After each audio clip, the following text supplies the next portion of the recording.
जळगाव जिल्ह्यातील भुसावळ नगर परिषदेच्या नगराध्यक्ष गायत्री बंगाळे यांचं जात प्रमाणपत्र अवैध ठरलंय। पवारांच्या राष्ट्रवादीच्या उमेदवार गायत्री बंगाळेंनी मंत्री संजय सावकारे यांच्या पत्नी रजनी सावकारेंचा पराभव केला होता।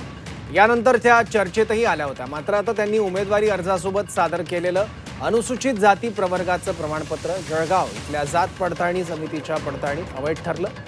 त्यामुळे नगराध्यक्ष पदावरही टांगती तलवार निर्माण झाली आहे। अर्धने एक प्रक्रिया आहे। कास्ट व्हॅलिडिटी कमिटी जी असते त्याच्यामध्ये कुठलेही कास्ट सर्टिफिकेट हे पडताळणी केली जाते त्याची, आणि त्याचा काल रिझल्ट प्राप्त झाला आणि त्याचं इंटिमेशन आपण शासनाला तात्काळ कळवलेलं आहे।